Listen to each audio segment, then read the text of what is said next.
Welcome, everybody. Welcome to the post-TikTok world. Sorry, yeah, that's literally what's on everybody's mind, and all that is on my feeds from literally every other social media out there.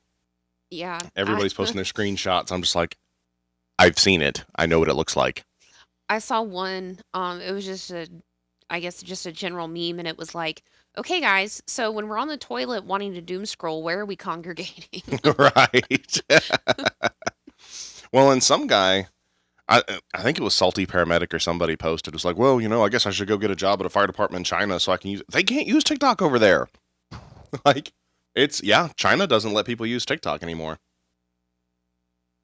I heard for the longest time that they were taking away the For You page, and they could only uh get the STEM stuff. Last I heard, they took it all away. What the fuck? And they won't allow our social media platforms over there either.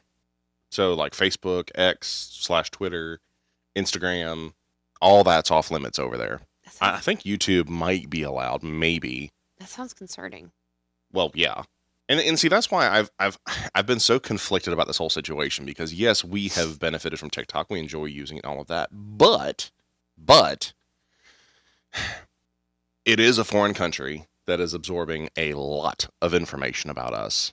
Like, a lot. Linda, I don't want to do politics I today. didn't say we were doing politics, but I'm just pointing out that yes, it's kind of, again, it comes back to the two things can be true at once. Like, I can appreciate it for what it is, and we benefited from it, but it does collect a lot of information the same way that the American companies do, which that's not good either. Mm-hmm. But China's not exactly friendly to us. Yes, we have a business agreement with them, but they're not My friendly to us. Well, I think it's interesting that they got rid of TikTok, but like some of these clothing companies like Shein and stuff collect the same fucking information. Yeah. Are they going away?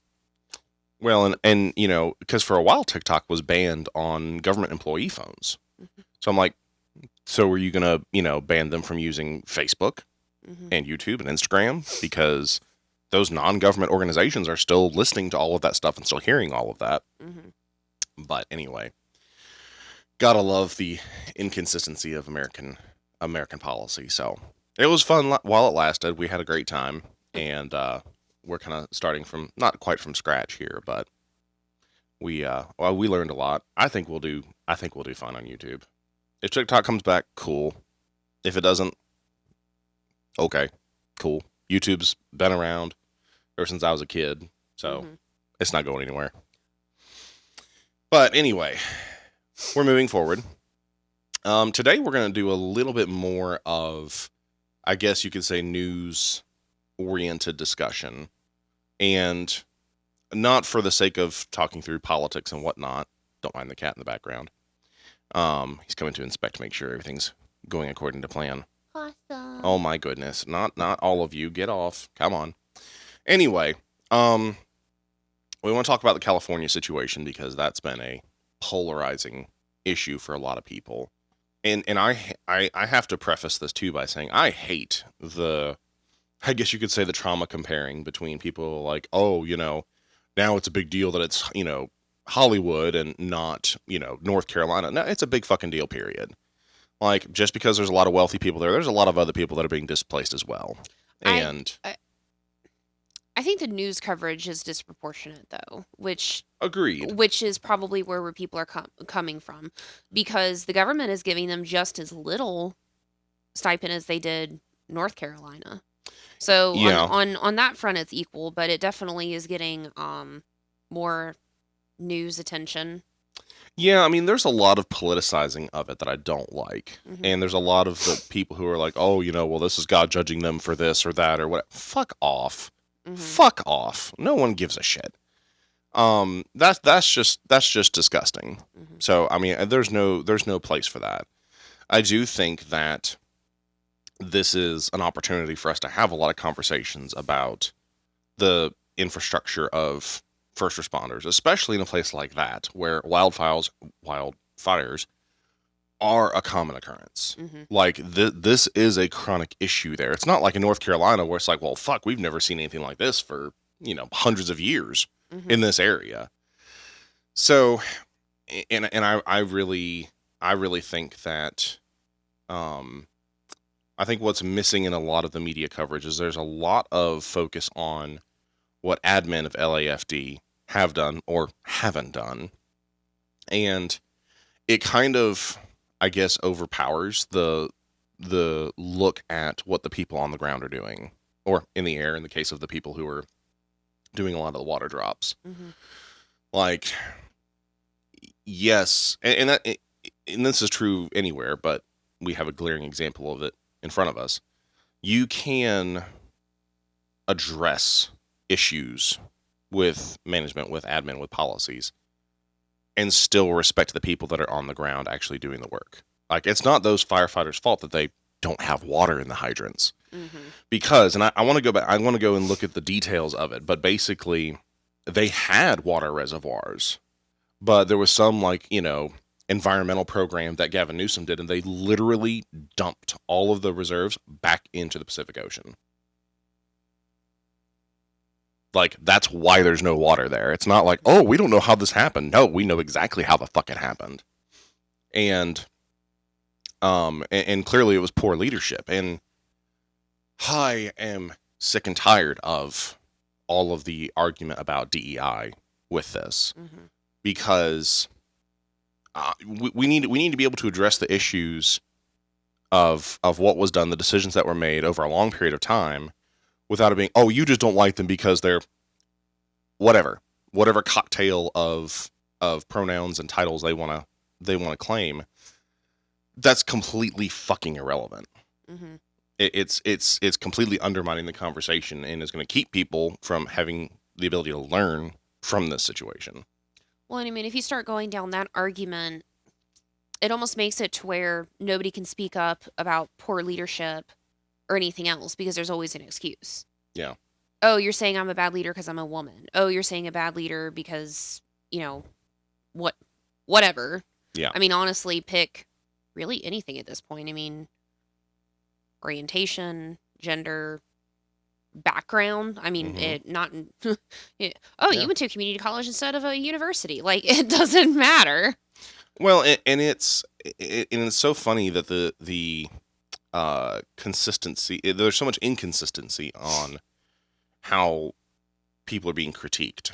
Mm-hmm. And if there was anything else that leadership was focusing on that took away from the primary roles of the fire department, then obviously they would be crucified for it. Like, if they were, taking money to do mandatory pottery classes for all the shifts, like, that would be fucking stupid. We would all look at that and be like, but why? Mm-hmm. And we're talking, there's to the tune of, well, they cut the budget for the fire department by, I believe, $20 million this past, I think it was just a couple months ago. Like, right before all this started happening, it was cut down by it was somewhere near 20 million. We can fact check that separately. You're cutting out that much money and you don't have water reserves. What the fuck do you think is going to happen when an emergency kicks in? Like, seriously, what the fuck do you expect? But oh no, because they did all these DEI initiatives, we can't talk about it. We can't address it. I have no patience for it. I thought we were getting over this kind of stuff. Like, I'm all for anybody who can meet any of all the qualifications to do a job to be in the job. Mm-hmm. I don't give a shit. I don't believe that you should rule out anybody based on appearance, on ethnicity, on gender preference, whatever. Don't give a shit about that. Can you do the job or not? Mm-hmm. Can you do the job well or not? That's what fucking matters. And we just have gotten so distracted. Some of the recruitment videos from LAFD are fucking scary. Because there was this one chick, biological chick, who, was going on this thing about, the kind of opposition she gets, or the criticism she gets for being a female firefighter. And, like, she, has people ask her, like, well, would you be able to pull my husband out of a burning building? And literally her response was, well, if your husband's in the situation where I'm the one that's having to take him out of a burning building, there's some bigger problems here. Excuse the fuck out of me? No, you're a fucking firefighter. You should be able to do your fucking job.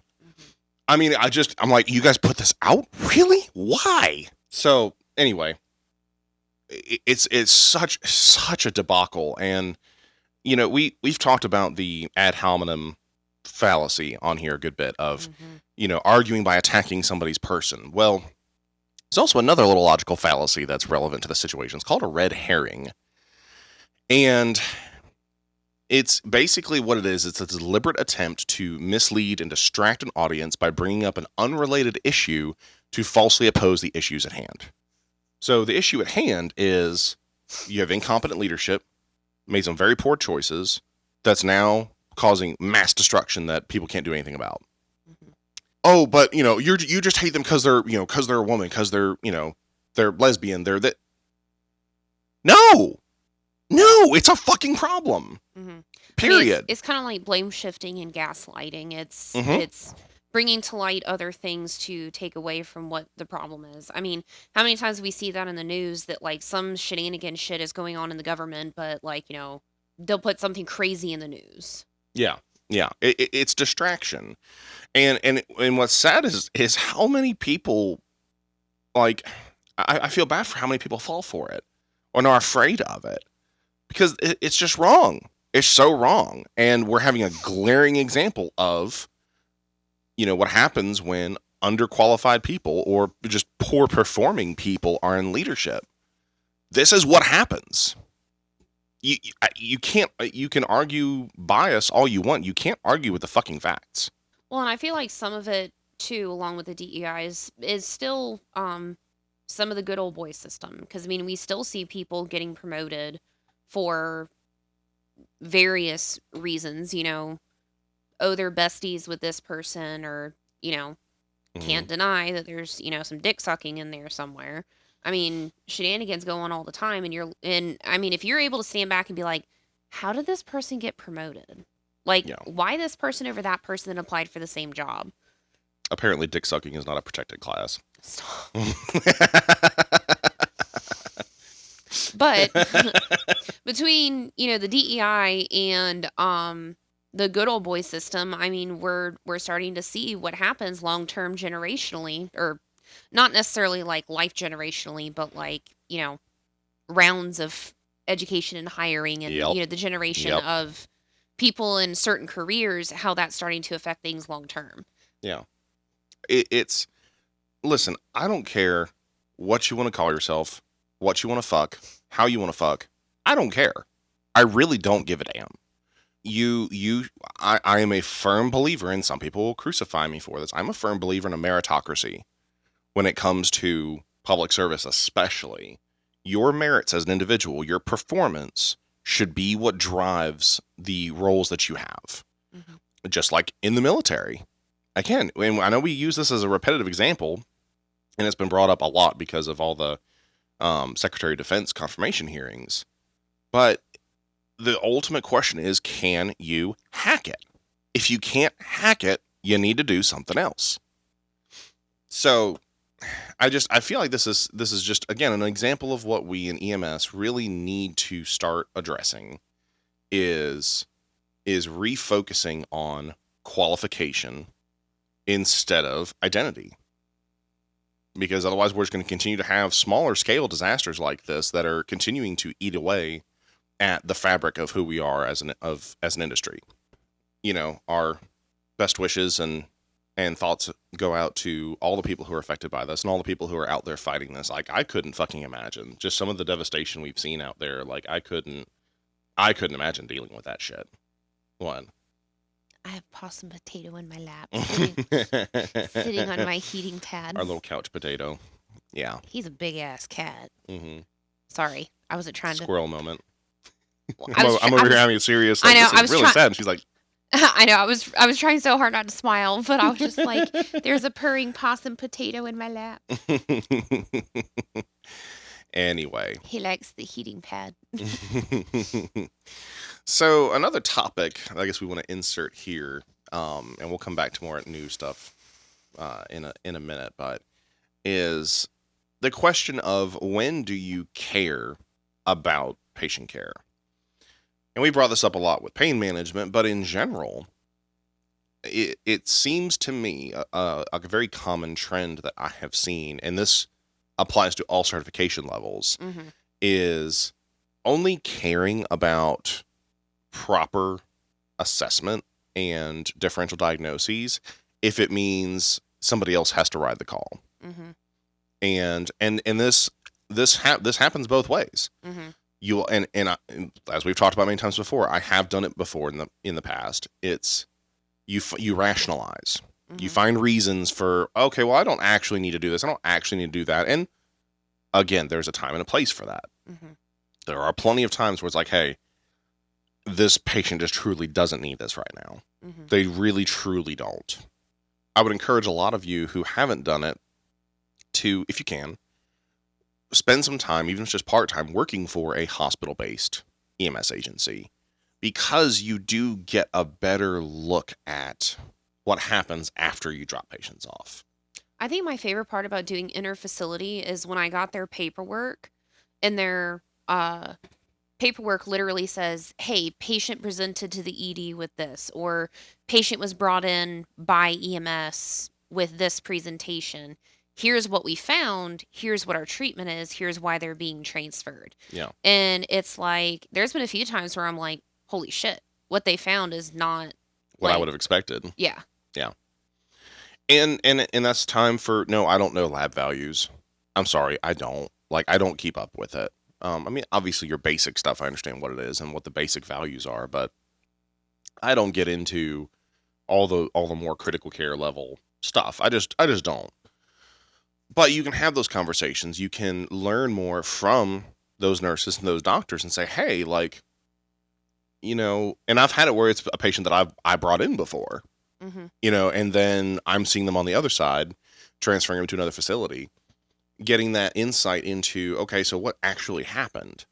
You don't get that typically when you do strict, like, 911 that's not hospital related. Mm-hmm. You can build relationships with people, but typically the hospital's not as open to that kind of communication. Mm-hmm. Again, that's a very broad, generalized statement. I'm sure there's plenty of exceptions to that. Mm-hmm. But that, for what it's worth, like, even if it's only for, a couple months or a year or whatever, even if it's just a part-time job, go do some of that and actually learn a little bit more about the rest of the continuum of care and how what we do impacts that. And I think for me, that's given me a lot more perspective Mm-hmm. on, a lot of these patients. I'm like, hey, yeah, like, in theory, a patient may check all the boxes to do, this, that, and the other thing, whatever, but also have the perspective of, they're fine right now. They are legitimately fine. They're stable. They're good to go. There's certain things that you don't have to do because you could mess up what the ER is going to do. And I'm again, this is a judgment call thing. This is not a blanket statement thing at all. I mean, really, there's almost nothing in medicine that can be. Yeah. Because, I mean, you can have a patient that's in SVT, but there's an underlying problem. Or maybe it's not actually SVT, because, I mean, I've seen sinus tachycardia rate of 190. Mm-hmm. So, but again, coming back to the main point that we want to talk about is, if you're only truly invested in the quality of the care being provided when you're trying to escape having to do the work yourself, that's not healthy. Mm-hmm. That's not good for your patients. That's dangerous for you, for your certification, Mm-hmm. but it's not healthy for your patients either. Mm-hmm. So I guess I won't go into like gross detail or anything, but and I'm not trying to make light that, oh, EMTs suck, because absolutely not. All of us started as EMTs, all the things. The only reason I bring up this story is because it literally just happened like yesterday. But so I was called out. According to call notes, it was a sick person, but call notes indicated that it was probably sepsis. So I was already in the mindset of, I knew what truck was coming to me. It was a BLS truck, and I was like, it's my call. Well, I mean, it was going to be ALS regardless, just reading the call notes. So get on scene, and the transport truck had beat me there. One of the EMTs come out, and he's literally one of those people that no matter what he's talking about, he whines like at the end of his sentence. And does the literally like that all the time. So we have this patient, I'm like, oh. So, I mean, he was literally already whining at me as soon as I got out of the truck, and he's like, So the daughter's a nurse, The daughter's a and nurse. I said daughter. Oh, it sounded like I heard doctor. My bad. Oh, daughter's a nurse, and they said that she's septic, and I was just like, why are we whining? I didn't actually ask him that, but I was just like, ugh, okay. So what are your vitals? Did you get a temperature or anything? He's like, we haven't gotten it. I was like, I mean, okay. it literally sounds like a 12-year-old girl on TikTok. Yeah, I mean every statement out of him is a whine. So I was like, okay, go. The monitor's inside. They had their bag inside and everything, but he had to go get the thermometer. I was like, okay, I'll go in and talk to the patient. You get the stuff. So basically, because of all of our TikTok shorts, I feel like I have to explain the whole fucking call, or people are No, going to be you like, "Oh my don't. god, what about this?" They'll survive. Basically, long story short, family, nurse or not, kept contradicting themselves. But patient had Alzheimer's. She was ambulatory that day, but they were like, "Oh, but she's not really that ambulatory, even though she was ambulating this morning." It was literally like all over the place. Oh, she had a respiratory infection, but she was never diagnosed with an infection because she never had a fever. We just assumed it was at home. She never saw the doctor. I was like, ugh. So, anyways, they were insistent that she was septic. I was like, okay. Heart rate like 70. Blood pressure was like 140s or 150s over like 70. No temp. Uh Respiratory rate was fine. There was nothing wrong with this lady. And they were like, "Oh yeah, she's 802 times 1 at baseline, but she's altered." I'm like, "How is she altered?" They're like, "Oh, she's tired." I was like, "Okay, any changes in meds?" "Oh, she's on, I think it was Rexulti, but it makes her tired so she's not aggravated." I'm like, "Okay. So like this tired?" And they're like, "Oh yeah, kinda." So basically, she is literally at her baseline. They just wanted her to get checked out. Honestly, I think they were tired of dealing with her, but that's beside the point. We never see Um, that happen, like, ever. right. Um, so there was no source of anything. They were just like, "Oh, she's just not acting right, even though she's acting right." So we help patient stand up and literally just stand up and pivot to the stretcher because we'd brought it inside, which we have to take it up the stairs. I was Bring like, the goddamn stretcher. all we had to do, we had a stair step at 3 steps. That was it. Did they? They didn't have a stair. Did they have a stair chair? No, No. no. Okay. So it was either stair step the stretcher or call for another unit. And I was not about to do that. There were 3 of us to stair step a stretcher. For a skinny patient. Yeah. Oh, she was little. She was like maybe 110 pounds. It was just going to be awkward to extremity lift her out of the house. Mm-hmm. Anyways, as soon as she stands up and sits on the stretcher, like, yeah, you smell like a urine smell, but it was like I just peed in a brief smell. It wasn't like a punch you in the face, like septic UTI smell. The kind of stale, like, It's just frothy smell is the way I think of it. yeah, Like, it's just kind of like the ammonia smell. It's not like the raging UTI grandma's gonna punch you in the face smell. yeah. But the two EMTs looked at each other, and so we got her in the truck. We retake vitals, all vitals, retake a temperature, and the EMT that had been whining at me literally whined, "Well, I'm gonna retake it because she had her mouth open and she feels too warm." And I'm like, "Why are we whining? Fine, take it axillary." It, oh, it's gonna be 99. It's still climbing. It was like 98.6. And she's not exaggerating the voice at all. It's literally that's literally how he Yeah. talks all the time. Yeah. And even if it had been 99, that's not a septic fever. But anyway, so I look at the two of them when we were done. I was like, okay, literally, she's at her baseline. Her vitals are fine. What do we call as a chief complaint? I was like, I mean, you can call in a possible UTI. Well, UTI is ALS. No, No, it's not. no. And he wanted me to do all this stuff. Well, what about fluids? I'm like, but it's not ALS. Even if she has like, some stuff come back in the UA, she doesn't meet any sepsis criteria. She's not altered. Then they were like, well, she knows her name, but not what's going on. I was like, that's normal. They're like, what color is my glove? And the patient said black, and they were like, okay, so she's alert and oriented to 2. Oh my God. I was like, that's not an event. I was like, that's not an event. I'm pretty sure grandma knows her colors. So it's just one of those things that this provider in particular, again, we're just talking about it because it just happened.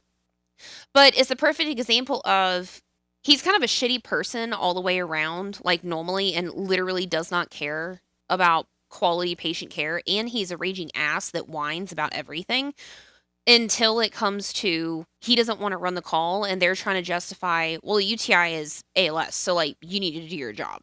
You need to give fluids. You need to do an EKG. Well, what her heart rate's a little irregular. I'm like, no, it's not. It's like 70 to 71. Well, and even if it is a little irregular, AFib is how a thing. fast is it? Yeah, chronic AFib is a thing. Chronic arrhythmias are a thing. Mm-hmm. Like, I have PVCs all the time. I can tell you when I'm having one because I feel a thump in my chest. yeah, It doesn't mean that it needs an EKG. yeah. So I mean, we all know the stories of like the EMTs that try and, upgrade. Are you sure you're not having chest pain? But there are probably just as many, if not more, paramedics that want to take the lazy way out Mhm. and try and talk their way around it. I think one that we frequently talked about is I'm gonna push on your chest. Does it hurt when I push on your chest? You were reading my mind. Yeah. Yeah, it hurts. Oh, it can't be cardiac, then it's musculoskeletal. And then they downgrade stuff.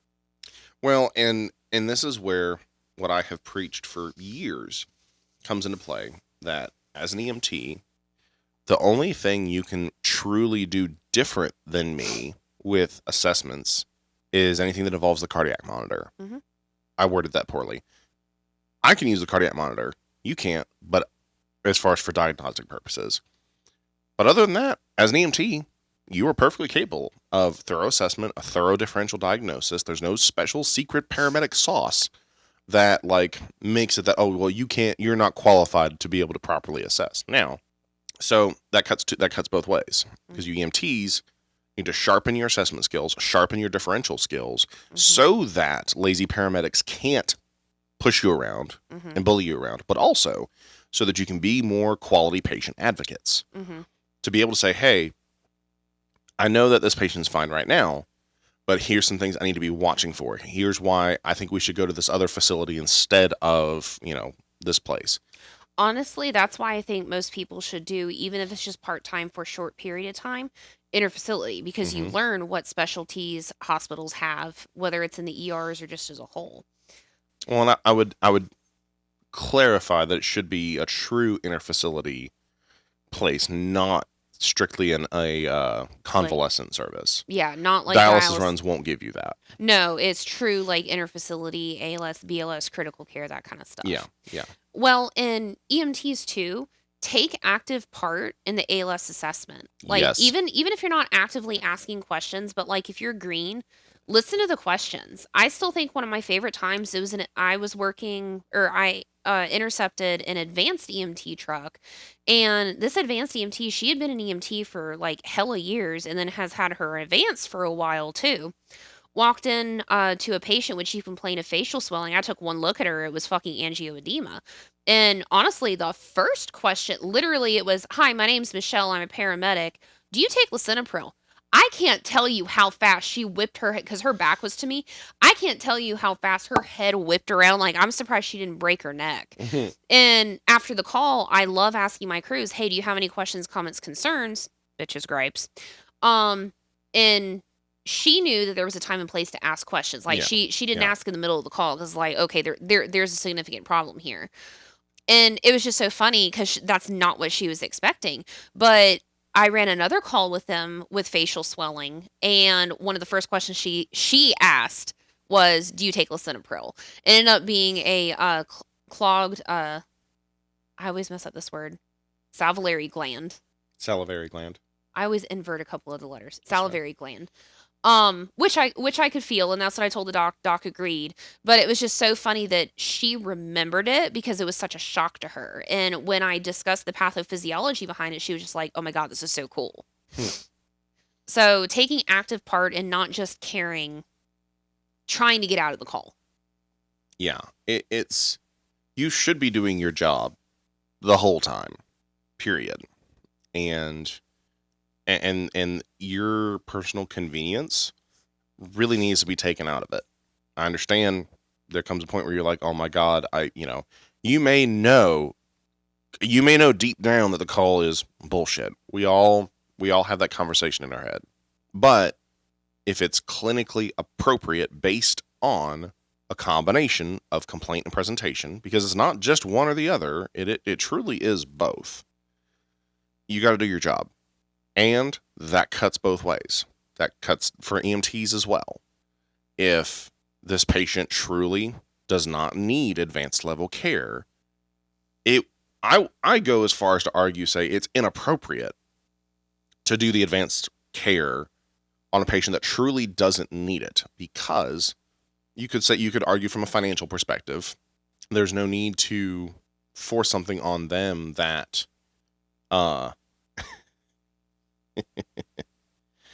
he's like, oh wait, what? Huh? Anyway, there's no need to force on them something that isn't necessary.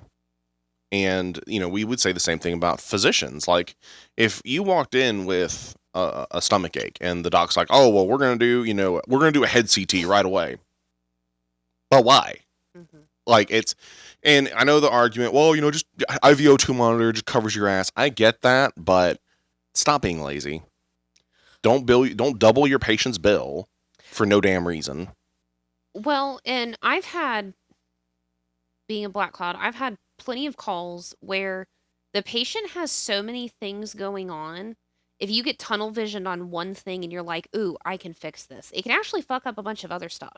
The whole point of clinical decision making is being able to look at a patient, whether it's ALS or BLS or clusterfuck ALS, is being able to look at a patient and be like, if I do something, it could be detrimental to patient care. I don't have appropriate tools. Yep.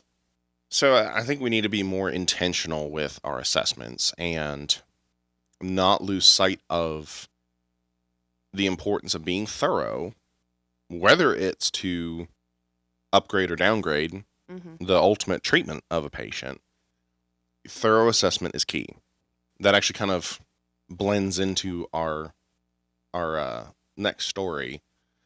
There's an article that came out about a firefighter in Sioux City, which I believe is, I'm trying to see what state it's in. Iowa. There we go.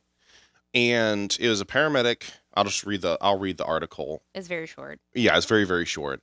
But it's a former Sioux City fire rescue paramedic charged with involuntary manslaughter after 2023 patient death. So the article reads, a former paramedic with Sioux City Fire and Rescue faces a charge of involuntary manslaughter for allegedly giving a patient the wrong medication. The patient later died. In a complaint filed Thursday, Woodbury County prosecutors say on August 18th, 2023, paramedic Deanna Lemire responded to a call for medical assistance. It gives the general location. There, she found 26-year-old James was the patient in distress. But first responders said they couldn't get the patient onto a cot to take him to the hospital because he wouldn't calm down. And I realize there's a lot missing from this. We don't know what the original complaint was. We don't know any details on how was that patient behaving. This is all heavily, heavily filtered. It could be, it could be psych. And it could be that, a paramedic was just getting irritated.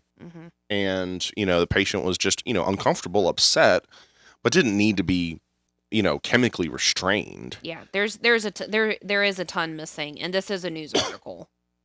Yeah, so the obvious caveat that we weren't there, we don't know. But that's not the point of us bringing this up. Prosecutors say Lemire was the paramedic in charge and the only person on scene qualified to administer medication, so presumably her partner was an EMT.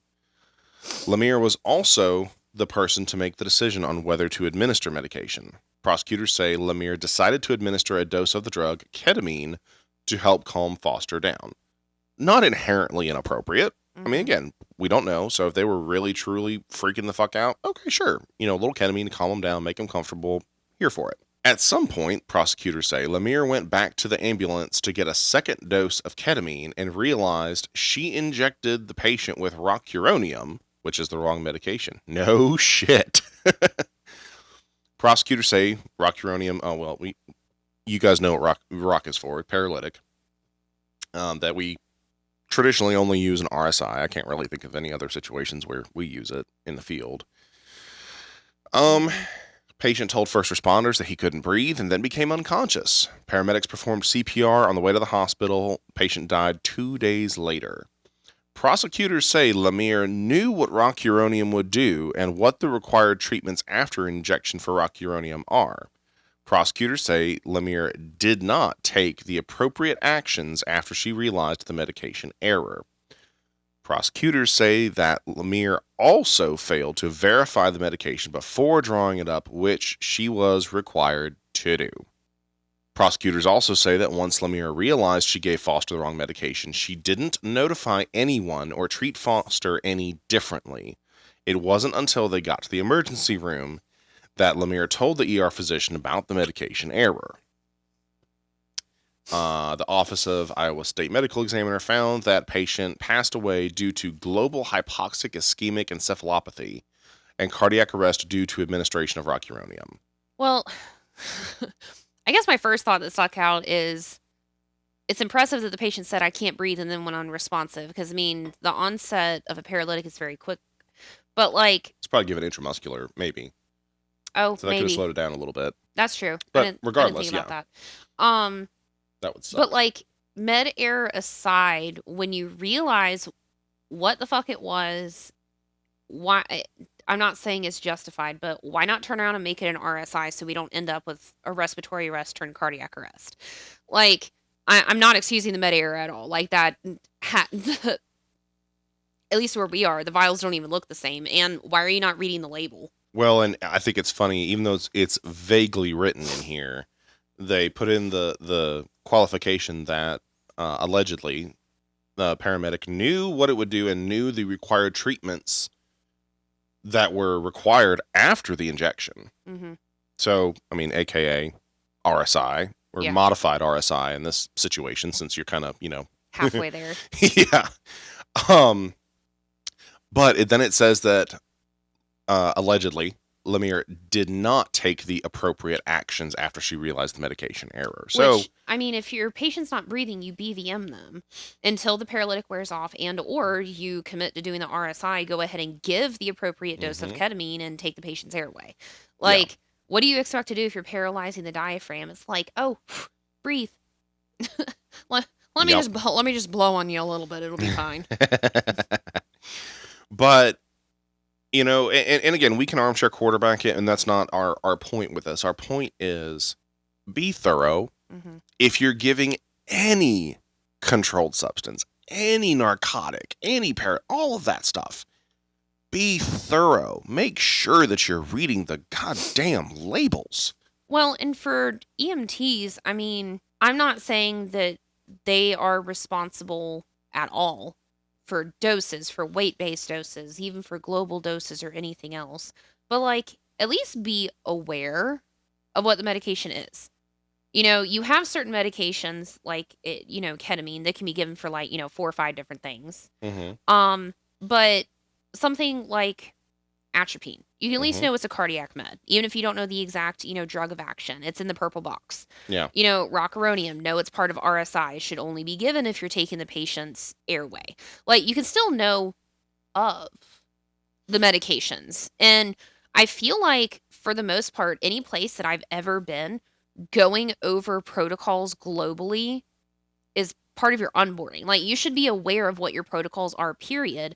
So even if you don't know the exact dose, the paramedic can still med check with an EMT. Like, even if it's, hey, is this, X amount of mLs? And they can be like, yes, or no, that's only 3, or, oh, hey, that's a 5 cc syringe instead of a 10. You didn't draw up, you only counted so many lines.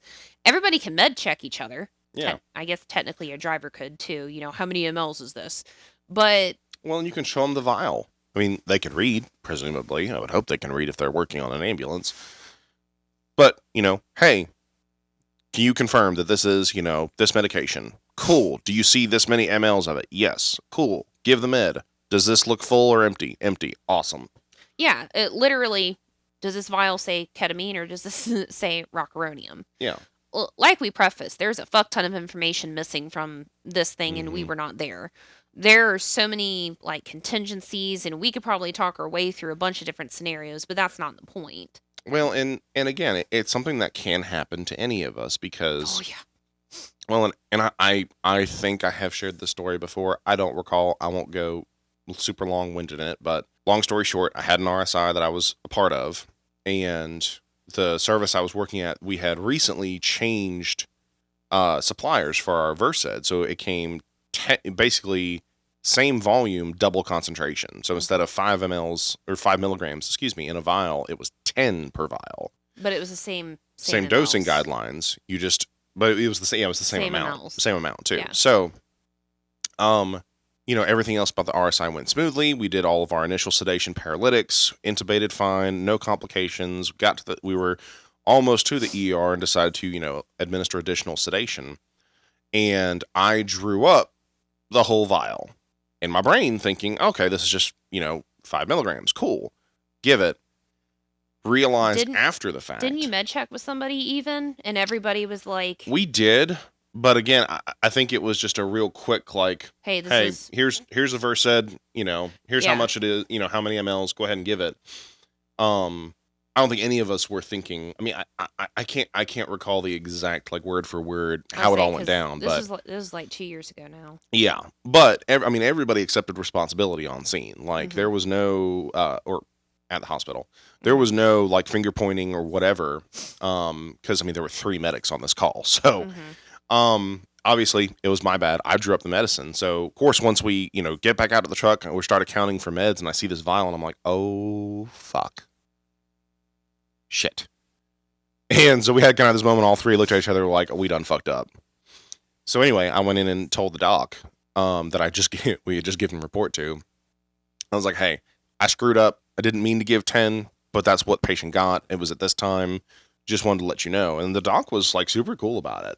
Because they're already paralyzed and sedated. So are you going to make them any, chiller? I mean, they're kind of already knocked out. I'm not saying that to make light of it. Just There was no detriment to patient care. It's not like you took away their respiratory drive with oversedation. right. It didn't. It wasn't going to have any adverse effect that we weren't already accommodating for, because we already had an airway in place, already had fluid resuscitation going, all the things. And afterwards, we all sat and talked about it. One of the medics on scene was one of the, like, shift training officers, and he and I both, we were actually, it's kind of funny, we were like fighting for taking responsibility for it with the training officers of that organization. And I basically, just called him a bitch and said, it's my fault. I'm gonna fucking own up to it. And everything was fine because our training officer said, look, you guys have never fucked something like this up before. There was no adverse effect to the patient. And you told somebody immediately. Exactly. You told the appropriate people right away. So it's a learning moment. And I proudly say that I'm someone who is very cautious with med administration, especially with narcs. I have, obviously messed up before, but again, you own it, take responsibility for it. Don't fucking lie. They'll find out. Yeah, there's no way to avoid it at all, especially with some of the things I'm working on. But other business ventures related to this stuff. But point being, the lesson to be learned from all of this is a little humility, because we all are capable of making this mistake. But also being able to slow down, be accountable, and do things the right way the first time. Go over your R's of med administration, right patient, right medicine, right dose, right route, right time, all of that stuff. Go through all of that. Just force yourself to slow down and go through those things, especially with narcotics, but also for basics, because as your protocols are expanding more, you have more responsibility that you're carrying.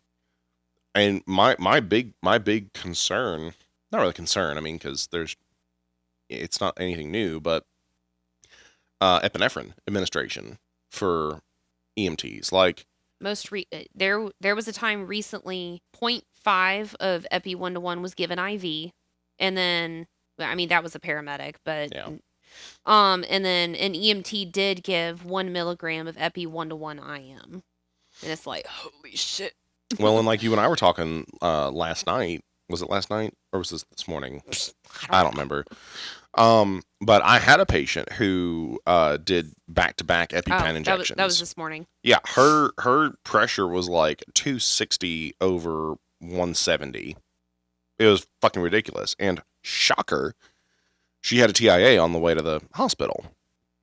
So, I mean, that wasn't a med administration error on our part, but you can very, very easily fuck somebody's day up with epinephrine. Because if you give it to somebody who doesn't need it, you're going to fuck their day up. Honestly, really bad. Well, and honestly, I would He's also like such to a put out ham. there, right? Honestly, I would like to put out there that even fluid administration can be detrimental to patient care sometimes when not necessary. Mhm. I mean, you have times where, like, patient has congestive heart failure, they have diffuse crackles, their pressure might be a little soft, and you're like, "Ooh, we're gonna give a whole liter of fluids to this patient." It's Mhm. like, okay, let's just drown them.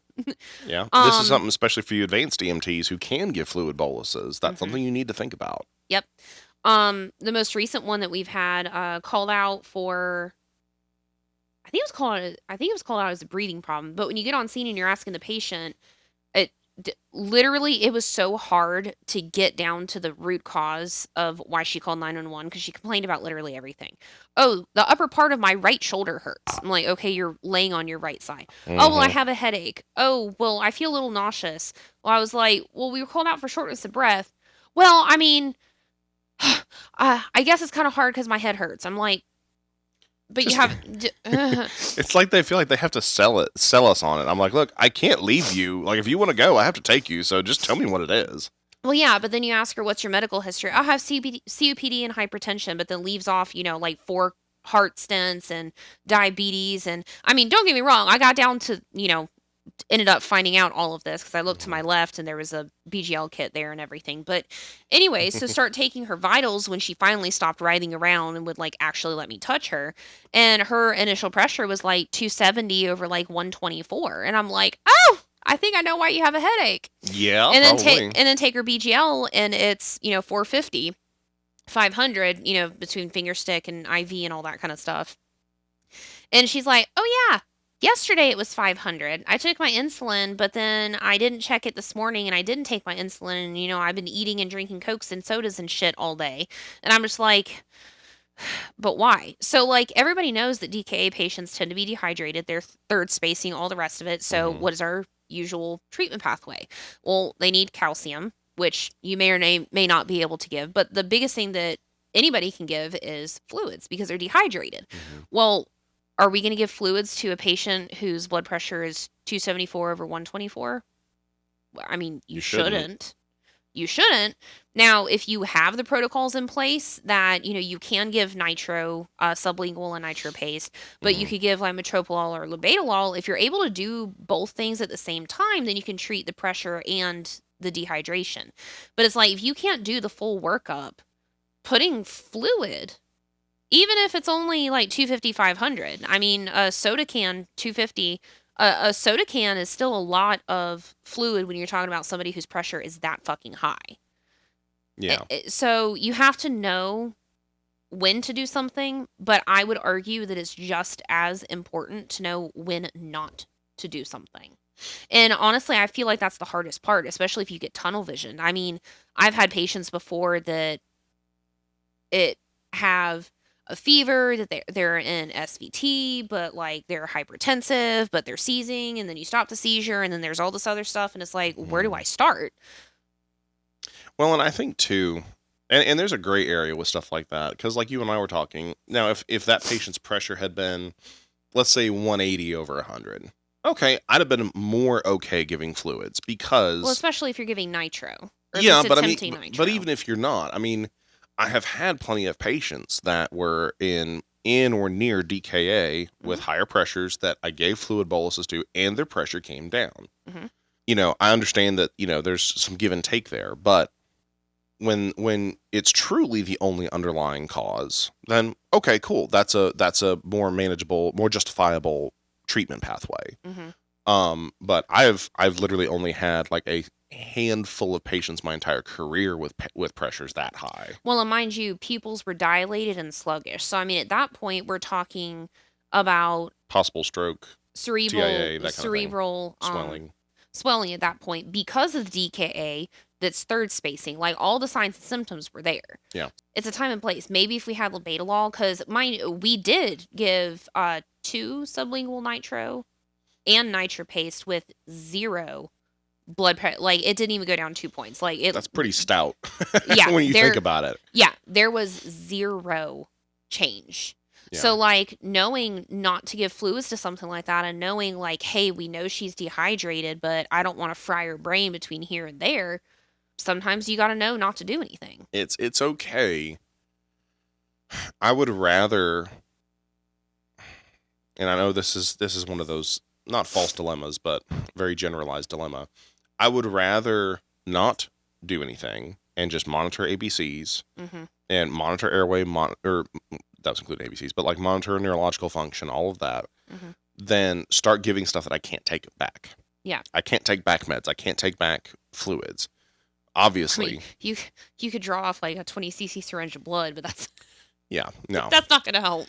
But like it is okay as long as your basic life threats are managed. Your immediate life threats are managed. And you can justify it. And I go to say that especially for the more complex medical patients, the more complex both their history and presentation are, the less likely I am to go fucking around with stuff.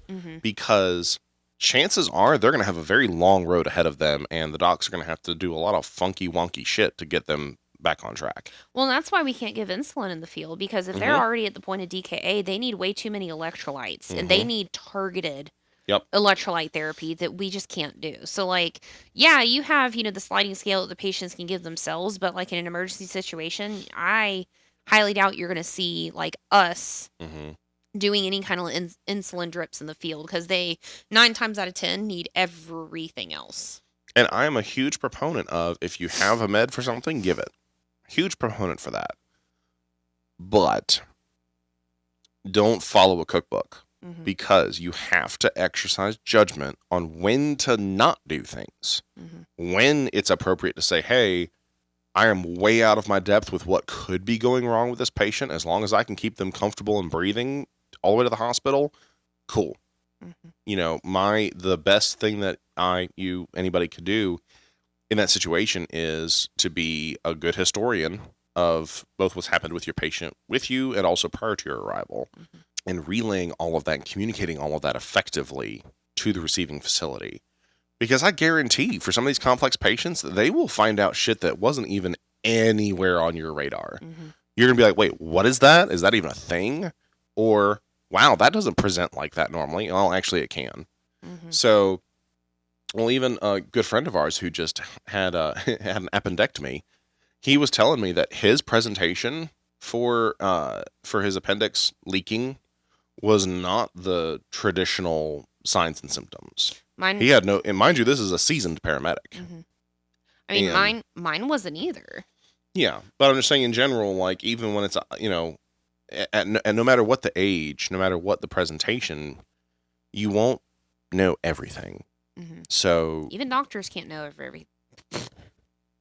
everything. That's why they have specialties. Yeah, and this comes back to something that we talked about back on TikTok about knowing our limits, knowing what we're not experts at, and having the humility to say, Doc, I have no fucking idea what's going on. I said, here's what I found, here's what I did, here's what I was able to manage. I thought through this and this and this and this, but it didn't seem to make sense with those other things. That's all I got for you, Doc. What do you think? Have the humility to do that. And guess what? The docs are usually totally fucking fine with it. Yeah. It's okay to go above and beyond to... I'm an advocate of overcalling stuff. Sometimes. Within reason, yeah. I mean, there was a time that, I can't remember which call. Oh, I think it was my unconscious lady that we had RSI. But she had so many things going on. The story, this is like dead ass of summer in like August. And walked into the ER. I was like, Doc, I don't know, but here's what I got. And I literally started telling him the story and the vital signs. And I swear, everything out of my mouth. Like, I would tell him one thing, he's like, okay. And then I tell him the next thing, he's like, okay. And then I tell him the next thing, he's like, oh my God, is there anything that's not wrong with her? And I was like, dude, I don't know. That's why I brought her to you. I've had a bunch of really random complex medical patients. I think one of my most memorable ones was actually from my paramedic. I think it was my capstone semester. It was like my capstone semester, but I had to ride with somebody different that day. But we had a patient. I want to say she was late 70s, early 80s. She was presenting with signs of a stroke, with intermittent seizures, actual seizures that she has a history of. And she was hypoglycemic. All three things all at once. And it wasn't like, oh, well, this is a stroke mimic. Nope. Because we fixed the sugar, still seizing, still has stroke-like symptoms. Fixed the seizure, still had stroke-like symptoms. That's like one of those scenarios in class that's like, oh, you can't win. That's like one of those scenarios in class where it's like, oh, you're called out for an unresponsive person with a BGL of 0. And you fix that, and they're like, oh, they're stroking. It's like, okay, which came first? And it's like, oh, but they're overdosing. Oh, you missed the 100 fentanyl patches on their back. Like, that's just mean. Which came first, the overdose or the CVA? Right? Or the hypoglycemia. Yeah. Yeah. So be thorough, be aggressive, but also be measured, and don't just rush into shit because you'll get careless and you'll overdose patients on a wrong medication. And it's very bad, and you'll probably end up on the news at some point. So, anything else we want to throw out there for everybody? Don't just care when you're trying to get out of a call. And please don't whine. Oh, my God. When you started doing that, I was like, oh, my God. I love it. I love it. It's so accurate. A UTI. It's ALS. Don't be dickbags.